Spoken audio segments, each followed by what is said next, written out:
নমস্কাৰ। এই মুহূৰ্তত ডাঙৰ খবৰ, আজিৰ সন্ধিয়াৰ ডাঙৰ খবৰ যে অসমৰ মাননীয় মুখ্যমন্ত্ৰী মহোদয়ে আজি এখন অনুষ্ঠানত য'ত নিযুত মইনা আঁচনিৰ উদ্বোধন অনুষ্ঠানত এটা ডাঙৰ ঘোষণা কৰিছে যে চৰকাৰী চাকৰিৰ বাবে 50% পদত মহিলাসকলৰ বাবে সংৰক্ষণ কৰা হ'ব বুলি মাননীয় মুখ্যমন্ত্ৰী মহোদয়ে আজি এটা বৃহৎ ঘোষণা কৰিছিল।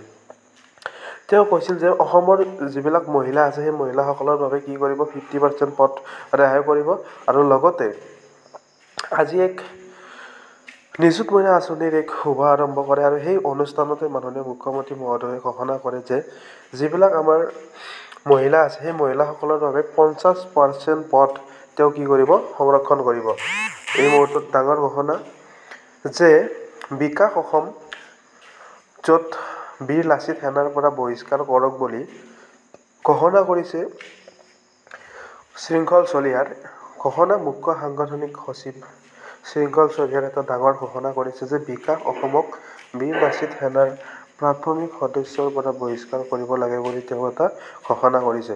এই মুহূৰ্তত আপোনালোকৰ এটা শুনিছে যে ডাঙৰ খবৰ যে বিকাশ অসমক বীৰ লাচিত সেনাৰ পৰা বহিষ্কাৰ কৰাৰ বাবে ঘোষণা কৰিছে।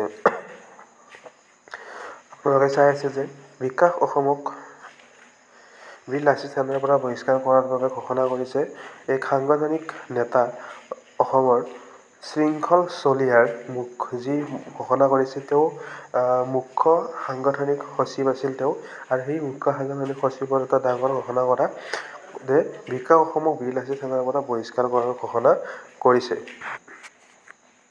এই মুহূৰ্তত এটা ডাঙৰ খবৰ আপোনালোকে গমেই পাইছে যে বিকাশ অসমক বীৰ লাচিত সেনাৰ পৰা বহিষ্কাৰ কৰাৰ বাবে ঘোষণা কৰিছে। আজিৰ এক গুৰুত্বপূৰ্ণ ঘোষণা সন্ধিয়াৰ যে এক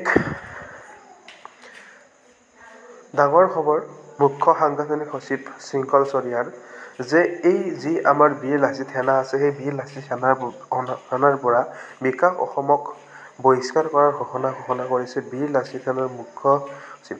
চৰকাৰী চাকৰিৰ বাবদ 50% পদ মহিলাৰ বাবে সংৰক্ষণ কৰা হ'ব বুলি ইতিমধ্যে ঘোষণা কৰিছে অসমৰ মাননীয় মুখ্যমন্ত্ৰী মহোদয়ে।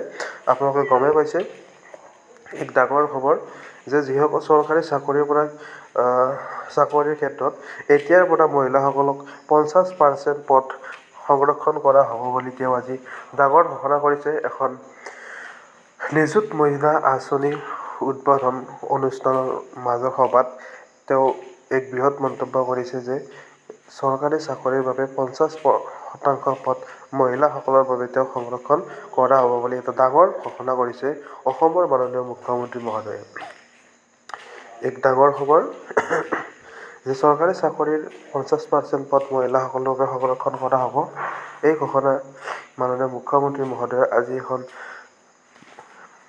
সাংবিধানিক এখন সভাত য'ত তেওঁ উদ্বোধন কৰিছিল অসমৰ যিবিলাক ছাত্ৰ ছাত্ৰী আছিল সেই ছাত্ৰ ছাত্ৰীসকলৰ ক্ষেত্ৰতে এখন বৃহৎ আঁচনি নিযুত মইনা আঁচনি। এই আঁচনিখনৰ উদ্বোধনৰ অনুষ্ঠানৰ মাজতে মাননীয় মুখ্যমন্ত্ৰী মহোদয়ে এটা ডাঙৰ ঘোষণা কৰিছে যে যিসকল মহিলা আছে সেই মহিলাসকলৰ সংৰক্ষণৰ বাবে এতিয়াৰ পৰা 50% পদ তেওঁলোকৰ বাবে সংৰক্ষণ কৰা হ'ব বুলি ঘোষণা কৰিছিল। এক ডাঙৰ ঘোষণা য'ত ঘোষণা কৰে যে এইখন অসমত নাৰীৰ মৰ্যাদা ছোৱালীৰ মৰ্যাদা আমি শেষ পৰ্যায়লৈকে ৰাখিম ৰক্ষা কৰিম এই ঘোষণা কৰিছে মুখ্যমন্ত্ৰী মহোদয়ে। আৰু বাল্য বিবাহৰ দুৰ্ভাগ্যজনক ঘটনাৰ পৰা আমাৰ কন্যা সন্তানক আমি সম্পূৰ্ণৰূপে মুক্ত কৰিম এয়া আমাৰ দৃঢ় সংকল্প এই বুলি মাননীয় মুখ্যমন্ত্ৰী মহোদয়ে ডাঙৰ ঘোষণা কৰিছে আজি এখন সভাত।